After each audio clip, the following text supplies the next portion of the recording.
Joko Samudra anak SKR Diadeu.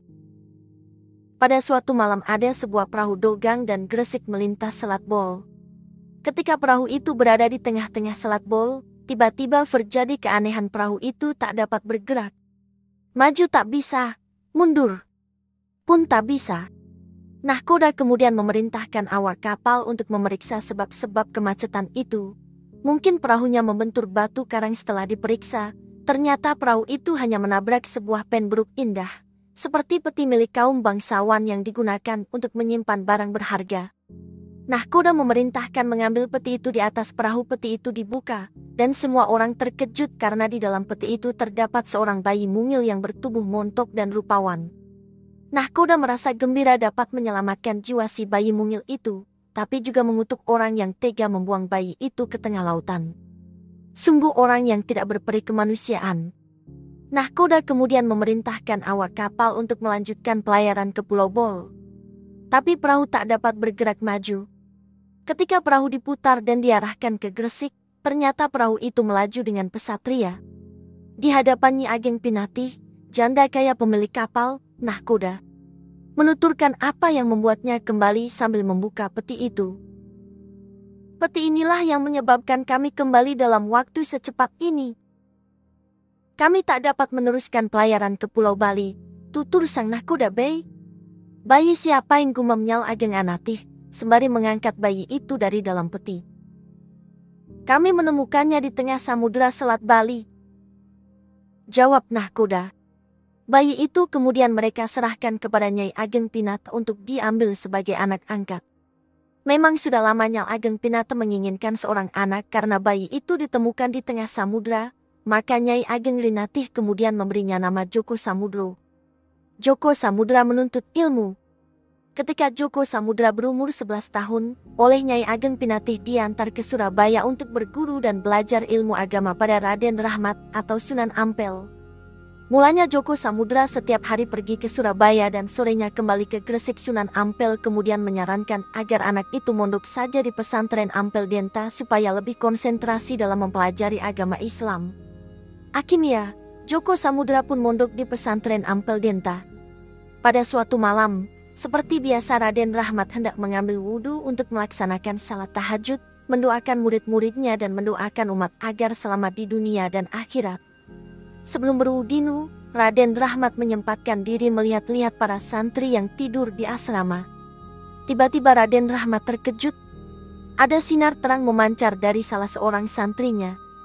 Selama beberapa saat beliau tertegun, sinar terang itu menyilaukan mata. Untuk mengetahui siapakah murid yang wajahnya bersinar itu, maka Raden Rahmat atau Sunan Ampel memberi ikatan pada sarung muridnya itu. Esok harinya, sesudah sholat subuh, Sunan Ampel memanggil murid-muridnya.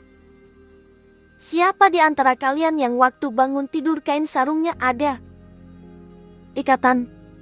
Tanya Sunan Ampel. Saya Kanjeng Sunan. Acung Joko Samudra. Melihat yang mengacungkan tangan Joko Samudra, Sunan Ampel makin yakin bahwa anak ini pastilah bukan anak sembarangan. Kebetulan, pada saat itu Nyai Ageng Pinatih datang untuk menengok Joko Samudra.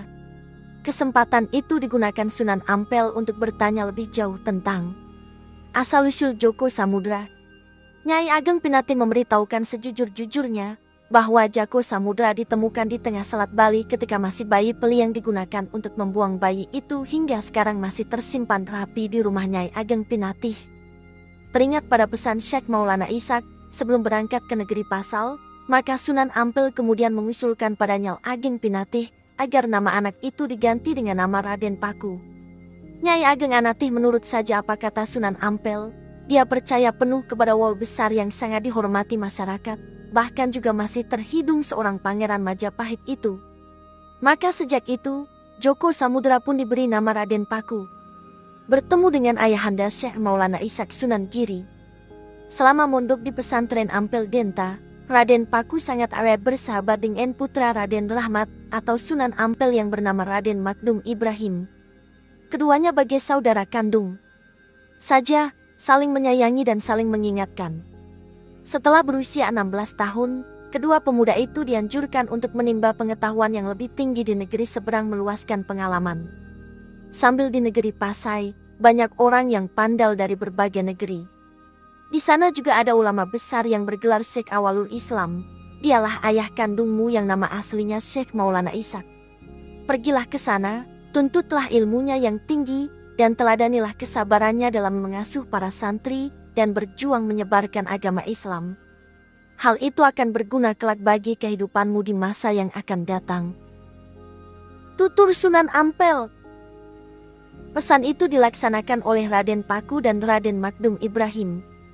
Dan begitu sampai di negeri Pasai, keduanya disambut gembira penuh rasa halu dan bahagia oleh Syekh Maulana Ishaq, ayah kandung Raden Paku yang tak pernah melihat anaknya sejak bayi.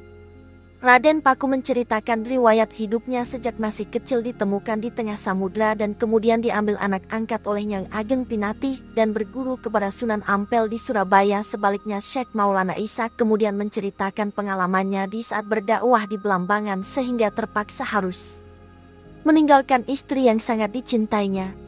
Raden Paku menangis sesenggukan mendengar kisah itu. Bukan menangisi kemalangan dirinya yang telah disia-siakan kakeknya yaitu Prabu Menak Sembayu, tetapi memikirkan nasib ibunya yang tak diketahui lagi tempatnya berada. Apakah ibunya masih hidup atau sudah meninggal dunia? Di negeri Pasai banyak ulama besar dari negara asing yang menetap dan membuka pelajaran agama Islam kepada penduduk setempat. Hal ini tidak disia-siakan oleh Raden Paku dan Maulana Magdum Ibrahim. Kedua pemuda itu belajar agama dengan tekun, baik kepada Syekh Maulana Ishaq sendiri maupun kepada guru-guru agama lainnya. Ada yang beranggapan bahwa Raden Paku dikaruniai ilmu ladunia itu ilmu yang langsung berasal dari Tuhan, sehingga kecerdasan otaknya seolah tiada bandingnya. Di samping belajar ilmu tauhid, mereka juga mempelajari ilmu tasawuf dari ulama Iren, Pagda dan Gujarat yang banyak menetap di negeri Pasau.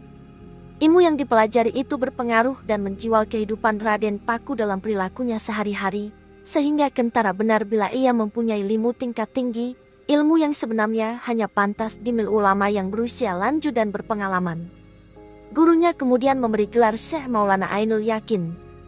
Setelah 3 tahun berada di Pasau, dan masa belajar itu sudah dianggap cukup oleh Syekh Maulana Ishaq, kedua pemuda itu diperintahkan kembali ke tanah Jawa. Oleh ayahnya, Raden Paku diberi sebuah bungkusan kain putih berisi tanah. Kelak bila tiba masanya dirikanlah pesantren di Gresik, carilah tanah yang sama dengan tanah dalam bungkusan ini. Disitulah kau membangun pesantren, pesan sang ayah.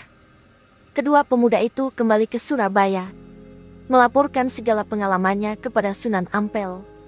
Sunan Ampel memerintahkan Magdum Ibrahim berdakwah di daerah Tuban. Sedang Raden Paku diperintah pulang ke Gresik kembali kepada ibu angkatnya yaitu Nyai Ageng Pinatih. Membersihkan diri. Pada usia 23 tahun, Raden Paku diperintah oleh ibunya untuk mengawal barang dagangan ke Pulau Banjar atau Kalimantan. Tugas ini diterimanya dengan senang hati. Nahkoda kapal diserahkan kepada pelaut kawakan yaitu Abu Hurairah, walaupun puncak pimpinan berada di Langgen Abu Hurairah. Tapi Nyai Ageng Pinatih memberi kuasa pula kepada Raden Paku untuk ikut memasarkan dagangan di Pulau Banjar. 3 buah kapal berangkat meninggalkan pelabuhan Gresik dengan penuh muatan. Biasanya, sesudah dagangan itu terjual habis di Pulau Banjar, maka Abu Hurairah diperintah membawa barang dagangan dari Pulau Banjar yang sekiranya laku di Pulau Jawa, seperti rotan, domar emas dan lain-lainnya. Dengan demikian keuntungan yang diperoleh menjadi berlipat ganda. Tapi kali ini tidak. Sesudah kapal merapat di pelabuhan Banjar, Raden Paku membagikan barang dagangan dari Gresik itu secara gratis kepada penduduk setempat. Tentu saja hal ini membuat Abu Hurairah menjadi cemar. Dia segera memprotes tindakan Raden Paku. Raden, kita pasti akan mendapat murka Nyai Ageng mengapa barang dagangan kita diberikan secara cuma-cuma. Jangan khawatir Parian, kata Raden Paku. Tindakan saya ini sudah tepat. Penduduk Banjar saat ini, andang dilanda musibah, mereka dilanda kekeringan dan kurang pangan. Sedangkan ibu sudah terlalu banyak mengambil keuntungan dari mereka. Sudahkah ibu memberikan hartanya dengan membayar zakat kepada mereka? Saya kira belum. Nah, sekaranglah saatnya ibu mengeluarkan zakat untuk membersihkan diri. Itu di luar wewenang saya, Raden, kata Abu Hurairah. Jika kita tidak memperoleh uang, lalu dengan apa kita akan mengisi perahu supaya tidak oleng dihantam ombak dan badai? Raden Paku terdiam beberapa saat. Dia sudah maklum bila dagangan habis biasanya Abu Hurairah akan mengisi kapal atau perahu dengan barang dagangan dari Kalimantan. Tapi sekarang tak ada uang, dengan apa dagangan Pulau Banjar akan dibeli? Paman tak usah risau, kata Raden Paku dengan tenangnya. Supaya kapal tidak oleng, isilah karung-karung kita dengan batu dan pasir. Memang benar, mereka dapat berlayar hingga di pantai Gresik dengan keadaan selamat. Tapi hati Abu Hurairah menjadi kebat-kebit sewaktu berjalan meninggalkan kapal untuk menghadap Nyai Ageng Pinatih. Dugaan Abu Hurairah memang tepat. Nyai Ageng Pinatih terbakar. Amarahnya demi mendengar perbuatan Raden Paku yang dianggap tidak normal itu. Sebaiknya ibu lihat dahulu, pinta Raden Paku. Sudah, jangan banyak bicara. Buang saja pasir dan batu itu. Hanya mengotori karung-karung kita saja, hardik Nyai Ageng Pinatih. Tapi ketika awak kapal membuka karung-karung itu, mereka terkejut. Karung-karung itu isinya berubah menjadi barang-barang dagangan yang biasa mereka bawa dari Banjar, seperti rotan, damar, kain, emas serta intan. Bila ditaksir harganya jauh lebih besar ketimbang barang dagangan yang disedekahkan kepada penduduk Banjar.